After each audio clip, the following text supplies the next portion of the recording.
Sales. It's not just kind of important. It's absolutely essential. It's a non-negotiable aspect of building a business. You need to know how to sell. However, we all have a mixed relationship with sales. It's a little bit love-hate for a lot of us. So today we're going to be talking about how to overcome your fears, get out of your head so that you can overcome some of that mental baggage and truly embrace sales as the noble art that it actually is. And to help me out on the screen right now, you'll see Ryan Tuckwood. Now, I met Ryan at a sales event about 1.5 years ago when we were all allowed to get on planes and go to places, and it was lots of fun. And Ryan is the CEO and founder of Swish Sales Consulting. He's passionate about changing perceptions about sales. And when we met, you told me a story about how you were once so bad at sales, you ended up sleeping on your friend's bathroom floor with about $1 to your name. How bad did it get? What was that story? How bad did it get? As bad as that, really. And yeah, mate, firstly, thank you for having me on. As the journey kind of evolved, it started with me falling into sales, kicking and screaming back in 2010/2011 after going for a quarter life crisis in the UK and deciding to move over to Australia. And I fell into a call center. So I was doing cold calling, $300 a day, 299 times a day being told to piss off and never call me again. So high levels of rejection. And not only that, I also had a belief system, I guess, that sales was for the extroverts, for the people that had the gift of the gab, and certainly didn't believe that it was a learned skill or a process. And that culminated with my lack of performance, shall we say, which, yeah, as you quite rightly said, led to me sleeping on a friend's bathroom floor because rent was hard to pay and they charged me $50 a week. So I slept there for 6 weeks on a pool floaty, and I actually had 31 cents to my name. It was the worst point. I only know that to a T because I took a screenshot of my bank back in 2011, which serves me well now when I speak, because I share that slide on the screen as well. So that's how bad it got. And you had a great mentor at the time, I seem to recall, that told you to pull your socks up and helped you reframe the way that you now see sales. What did they do? Yeah, definitely. I'm still a mentor today as well. He's exited this business now, but he was the co-founder of this organization, Jack. And at the time, he was my sales manager. And there was one evening where in my bathroom sleeping time, I'm on this Lilo, and it was about 2:00 in the morning, and in this pitch black windowless box of a room, and the Lilo just burst on me, and I just sink to the floor, and I'm laying there and just contemplating life itself and what the hell am I doing? I hated my job, got anxiety around picking up the phone, around cold calling, around follow-up, around presenting objections. I had fears around all of it. So I walked in the next morning and I quit. I said to Jack, this isn't for me. And I guess the way he told me to pull my socks up was probably not so elegant. He just basically not abused me, but he looked me dead in the eyes and just said to me, you've not even tried. You've not even tried to give this a really good go.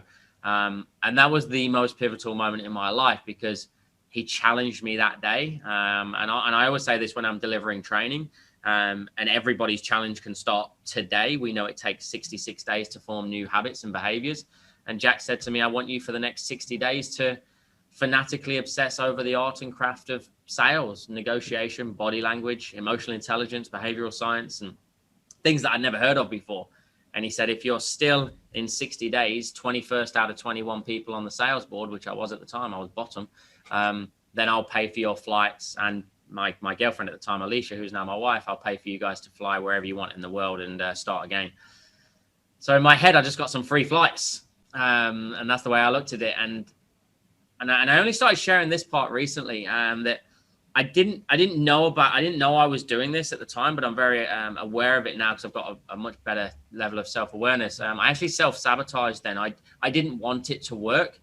I was an engineer in the UK for 8 years, and I was quite well educated, and I'd done very well in jobs, and I played a decent level of sports. And so for me, this was the first time I'd failed in a job.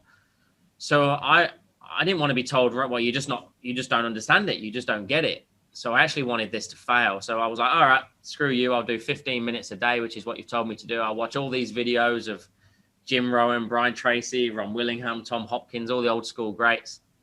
And then all of a sudden it started to click. And I had a penny drop that, just like engineering, sales is a process. And I went from 21st to first in 5 weeks. And in 2013, I did just over $300,000 in commissions, and my whole life changed. So good mentor, good kick up the arse. Yeah. Yeah. The universe sometimes has a strange way of sending us on the right path, even if it's a pool floaty, deflating underneath you, like Ryan's probably ego and soul at that moment. Yeah. Great metaphor, isn't it? Yeah. Now you're going to be running through 3 things that you've found to be helpful to help. It could be a business owner. It could be a sales professional. You might be a business owner wanting to help some of your sales crew, but 3 things to get right if we want to overcome these fears, get over the mental baggage, and really start to embrace this idea of sales and make it work for us. Where would you like to start? I think probably with one of my big penny drops in business, and it wasn't really it wasn't my old job. My old job was very much about understanding sales rather than understanding people, right? And in 2017, I stopped studying sales and I started studying buying behaviors. And when you start looking at the way people buy as opposed to the way that you're supposed to sell, it changes everything, right? So that wasn't the thing, but take that as well. What one of my early mentors said to me was, Ryan, if you truly, honestly believe your product or service is going to benefit the person that you're sitting in front of, that you're doing a presentation to, that you're consulting to, whatever it may be, then how dare you not have the skills to get it into their hands? It's almost negligent of you, and you'd be doing them a disservice if you don't have the skills to get it into their hands. So you owe it to your consumer, for their greater good, to understand them better, to understand what makes them tick and what drives them, and their emotional and logical buyers, their personality type, and so forth, so that you can speak in their sales language and stop selling in yours. And it was a massive penny drop moment for me, because I've got so many clients that in a range of different industries, like that we're agnostic with the companies that we coach, but we've got like performance coaches and counselors and people that genuinely save lives. Like we coach a company called Living, a mental health awareness organization, and they put on workshops in schools and businesses to help people raise awareness around mental health. They save lives, right? Suicide prevention is their main thing. They were potentially losing lives because they didn't have the skills to articulate the value of what they have to offer. I know that's a real drastic example. Yeah, it's a fantastic one. But and when that penny dropped for me, I'm like, okay, right. So that's on me, right? If I've got a service that I offer, I know I can help people sell. I know I can help people sell with integrity and sell honestly, right? It's in the name. But if I can't if I can't get them over the line and they go and use another company, they go and invest $5, $10, $15, $20, $100,000, whatever it may be. It's always relative to them. And they get a service that is substandard to ours and they don't get results and their business goes under because they've lost all this money. That's my fault, not theirs. It's not their fault that they didn't understand the value. It's my fault that I didn't articulate the value. So that's the first thing. It's understanding why are you doing it. If you genuinely believe that you're going to offer somebody a service that's going to benefit them, you owe it to them to learn these skills. I remember someone explaining it to me in a similar way. They said, imagine that you're walking down the road one day and you run into a friend and they're looking really unhappy. And you say, hey, what's up? And they say, I've got a headache. And you've got a packet of Panadol or paracetamol or some sort of headache tablet in your back pocket. And if you don't say, hey, I've got something that might be able to help you, what type of human are you in that situation? Yeah. And I said, not a very nice human. And he turned around, and I won't say what his name was, because he might not appreciate me saying this, but he turned around and he said, you would be an asshole. And yeah, and that was my moment. I love it how in your moment, you're talking about people dying, right? And so you're talking about servicing a business where they saved lives and they were still uncomfortable selling their solution. Very much so, because we're a charity, we're a non-for-profit. Like, we don't sell, and it's like, on the contrary, you have to sell. Like, even more so, you have a duty to sell. And just going back to your story there is, you can't sell a secret, right? And that's the key. You have a secret, but if you don't let people know, then it's not their job to find it. I've got another real quick one. It's on the same theme, unfortunately, but it's away from charities, because I didn't see it coming. I was coaching Metricon Homes, which you might have heard of. And I was doing in Australia, for those not in Australia, it's a massive building company, probably top 3 building and construction company, huge. So I was doing a conference with those guys, or it was like a half-day workshop. There was about 45, 50 people in there. And this guy came up to me in the end, and he did Camp America. So for your American clients, they'll definitely be aware of that. And he went over to Camp America, and his job was to meet the parents of the students that were going to come and do Camp America for the summer camp, and then I guess sell them on why they should invest in their kid to go on this summer camp. And he said he had one kid that was morbidly obese, and he sat down with him and his parents, and the parents were saying, "Oh, it's just a bit too expensive. We don't know if we could afford it."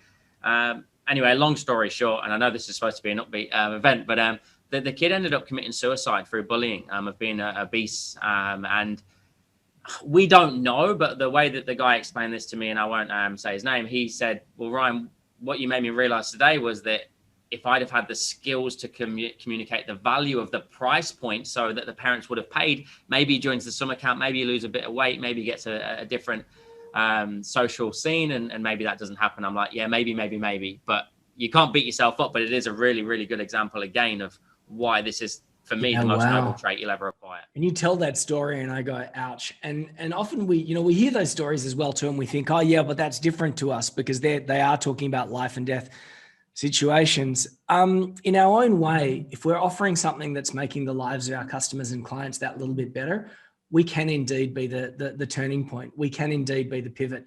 And the more that we work with our clients, this is for everyone out there, the more we see those moments where they get that outcome that we never expected. And it would be selfish. It would be selfish to not help them by sharing our secret. All right. So number 1 is mindset. And we're off to a heavy start. But number 1 is mindset, and acknowledging that we are being unfair to the people around us if we don't embrace this idea that we need to proactively introduce this to people in the best way that we can. What's your second piece of advice? The second thing to get right? I'll umbrella it with the words that will scare a lot of listeners or viewers, and say role play. Yeah. So where a lot of fears come from is just lack of confidence, right? And I think you know this, James. I've shared this story with you last year. Maybe a year, 18 months prior to when I met you in Perth, I had a debilitating fear of public speaking. Like I just wouldn't do it. I wouldn't get on a stage. I'd fear speaking in front of 3 people, let alone what the 200 maybe at that event. And a week before I did 1,000 in Sydney and Melbourne 2 days in a row.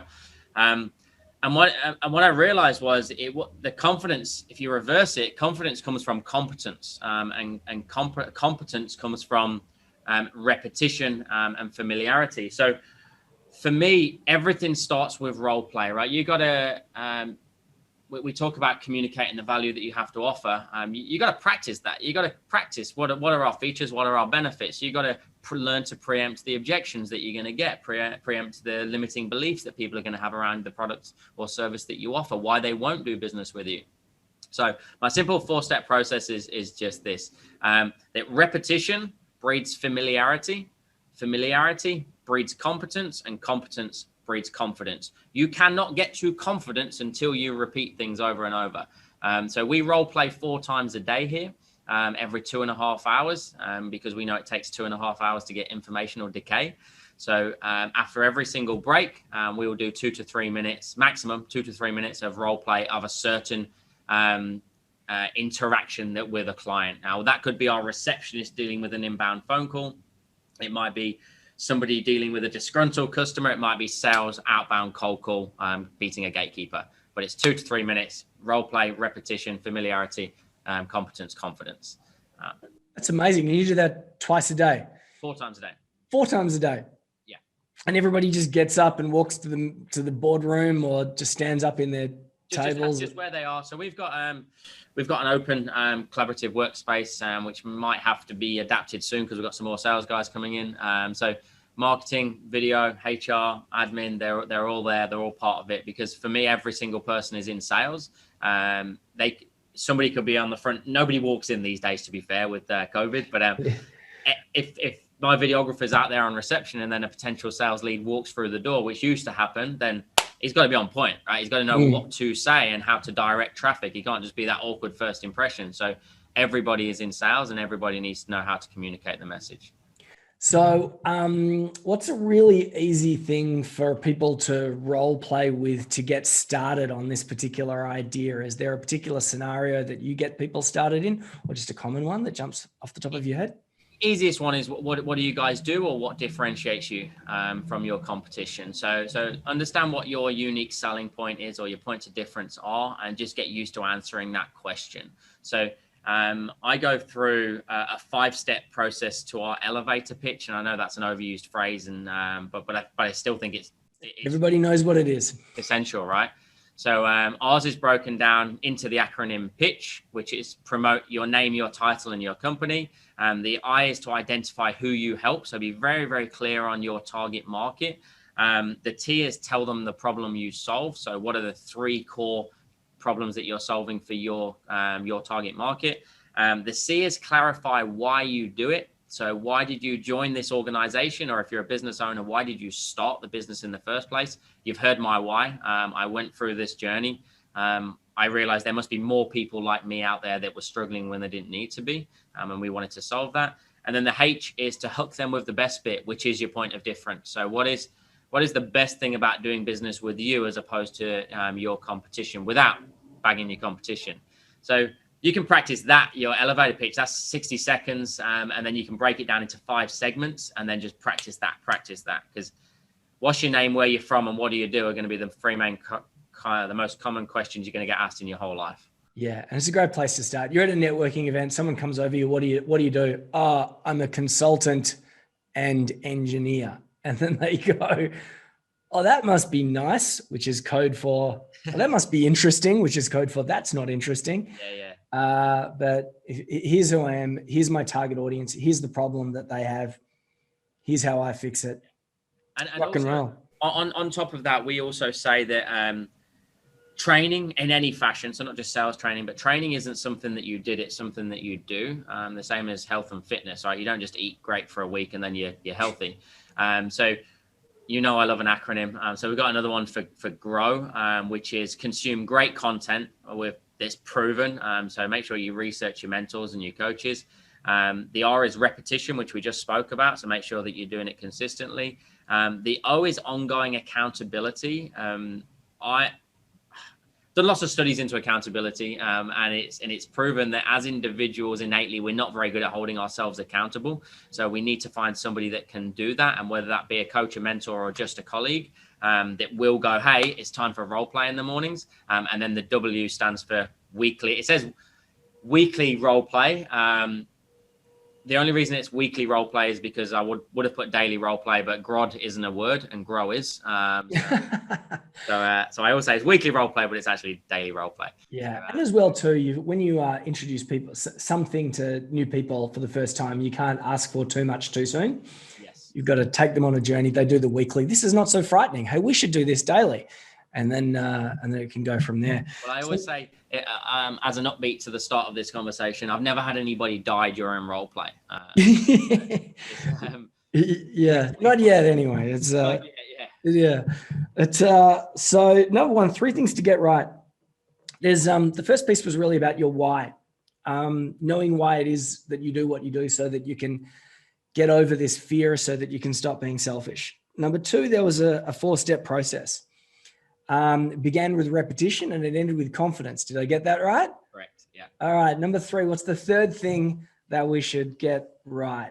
Our belief, again, it's beliefs. A lot of it's mindset, but our belief system around objections. And I'd say in the last 6 years, 7,000 clients, we send out a diagnostic. What do you want to learn? Maybe 1% have not put objection handling on their diagnostic, right? Everybody wants to learn how to close and deal with objections. And for me, you got it all wrong, right? If you're constantly putting a plaster over things instead of fixing the root cause, then you got a bigger issue. So the mindset around why we get objections is important, and where they occur. So usually an objection is delivered like this: let me think about it, send me some more information. I want to talk to my partner, and all I'm doing is trying to buy a little bit more time, which means I don't have 100% certainty in your offering. The first thing we need to realize is it's not real. Stop dealing with it. It's fugazi. We, as a consumer, we're so sophisticated in 2021, and we are conditioned to play the game with you. I know that your job is to make a sale, for want of a better phrase. Your job is to help me buy your services. And my job is to tell you I need to think about it, right? I've been trained as a consumer over the years to play my side of, play my part in this game. So and it's the same with discounting as well. This could be a tangent, but yeah, I know. Can you do that at a better price? Yeah. The answer is I'd be disappointed if you didn't ask, but obviously not. Any other questions? I went to Antarctica with a whole bunch of really amazing business owner entrepreneurs, and one of them was a billionaire, and we're buying hiking boots in this little town in southern Chile called Punta Arenas. And the guy who's a billionaire is buying hiking boots, and he says, "Can you throw in the socks?" I don't know whether he knew that he was doing it or not, but there you go. You know, there is this conditioning that we're supposed to ask, so we do. We are. You asked the question because most sales professionals are not trained to a professional level. They're just salespeople. They're order takers. And my job is to get a deal over the line. So I do everything in my power to make sure I do that. So the key there is to expect it, right? They're going to ask, and then just to bat it off. And we use, a 4-step process to deal with any objection, regardless of what it is. And let me guess, it's going to spell a word. It's not a word, actually. Oh, no. it is going towards South America. It's Ario, A-R-I-O. So the first thing we do whatever, and I genuinely mean whatever it is, I can't afford it. Let me think about it. You're too expensive. I'm going to use a competition. We appreciate it. Listen, I appreciate that. Then we're going to relate with value. This is the difference. So we're going to add value to, again, tangent, but I'll rein it in, myself and the company. So listen, I appreciate that. I've been doing this now for over a decade. We've coached over 7,000 clients. You're not the first person. You won't be the last person to say that to me. Whatever it was, right? So apart from, right, this is I, which is isolate. So you've got to appreciate, relate, isolate. This is really important because otherwise you're going to deal with the wrong objections that aren't real. So apart from the fact that you want to go and talk to your partner, are you suggesting to me you're happy with everything else we've discussed together today? Are you suggesting you're happy with everything else that we've discussed together today? Or you can say, is there anything else that you're concerned about? And you can draw out another objection. And what you will get more often than not is another objection, which means the first one they gave you is not real. You don't need to deal with it. You will shorten your sales cycle. So I don't care if I get another objection. I just care whether I'm dealing with the right one or not. And then the O is to overcome. And we do that with specific language patterns around building more value against myself, the company, and the product, which is a bit more of a... Now, I sent you down a tangent then, and I'm glad I did, because that was bloody great. And then at the end of the call, they can hang up after they've made the deal and go, "Oh, Rio," whatever that means. Yeah. But in terms of the thing to get right, you said the objections, to handle objections, it's really about mindset. And then I took you down another path. Where were you going with that? I'm gathering that you were trying to get to the point that, and I might be completely wrong, putting words in your mouth, that objections are not necessarily real if you do your groundwork, right? Correct. Yeah. So for me, the only reason you get objections is because they don't either 100% trust you, the company, or believe that their product or service is going to work for you. So you just haven't built enough value in other areas. So we have what's called we call it the 300% rule of value, which is building 100% value across 3 verticals of myself, company, and product or service. So what we build into the early interaction is we have framing techniques where we frame a conversation to make sure that we remove limiting beliefs early. Then we're preempting objections all the way through the consult. So we use what we call reciprocity questions, where we give something to take something. So they reciprocate. So that could be as easy as, like I'm quietly confident after you've been in business for the last 6 to 7 years that you're probably already using a sales training organization, or you have done previously. So talk to me about your experience. It's like, I know you have, you're not going to use that as an objection against me right now. I'm bringing it out to bring it to the table. And then what happens usually is they go, oh no, we actually haven't. Okay, interesting. Share with me why. How come you've done it? It's almost like, why haven't you done that before? A lot of people might say to me that they want to go away and talk to their partner at the end of this conversation. And if you do say that to me at the end, I'll totally respect it. But what I have learned in the last 10 years is that usually means I haven't done my job correctly. So is there anything else that you would like to find out from me today so that you can make an educated decision by yourself? Remove the partner objection right at the back end, because they're going to say, well, they're going to tell you whatever else they need to know, and you can deal with it there and then, again, shortening your sales cycle. So everything that you do at the start is designed to remove or limit objections on the back end. Yeah, we have some training that we call the pointy end. And one of the first things that we tackle is the offer. And it's just, the offer, how you structure the offer is going to help you out. Then we have this set, which is called systems. And that's things like how to elevate anticipation before the meeting and educate. So that when they get to that point, at the very pointy end of the deal, which is why it's called the pointy end, you don't have to be arguing, or being pushy, or, all those terrible things that we all hate and fear because we've been on the wrong side of that conversation. Well, you used the word fear there, and that's exactly what it is, right? You can, if you listen to sales interactions, you can almost sense a tonal change and a confidence change in the salesperson as they get toward the end of their script, and you're like, they're going into their close now. They've ran out of consultation questions, and that you can sense the nervousness. Whereas if you've asked the right questions, you've dug deep enough, you've got an emotional connection to your client, there's a level of trust there. Why would you fear asking for the business? Because it's your responsibility. They should be saying, well, what do we do from here? It should all just marry up. So we spend a disproportionate amount of time on the front end than the back end. Like, we've only got 1 or 2 videos on objection handling in the whole thing. Everything else is about understanding personas, buyers, education, research, preparation, mindset, and so forth. I think that I'm going to finish off on something that you said a little bit earlier, which you just reminded me of, and I wrote it on a piece of paper here. The way people buy is more important than the way that you sell. So if you're aware of that and you've put all the pieces in place, you're just helping them to buy something. And it's a nice point to finish on. Have you got anything to add to that? No, I think it's a great thing to finish on, and I just kind of threw it out there ad hoc as well, because people do love to buy, but they hate to be sold to. So stop selling to people and just become an assistant buyer. Absolutely. And if you want to know more about Ryan, as I said, I heard Ryan present at an event maybe a year and a half ago, and I was there because I was one of the speakers. And I don't go and see all the speakers when I'm invited to speak at an event, but I'd met Ryan in the foyer the morning before or something, and he was talking with a client, and I was eavesdropping. Can you remember that? Yeah. And then after a while, I think I just gate crashed your conversation. And then while you were on stage, I was just the whole time writing notes. So if you do get the chance to get in touch with Ryan and have a conversation with him or one of his crew, please do that. And I'm sure after this call, I'm going to find a way to get you into Ryan's world. That's a children's television show. I'm going to show you how to get into Ryan's world, the Swish world, as quickly as possible. Thank you so much, Ryan Tuckwood. I appreciate it. Thanks for having me, and good to see you again.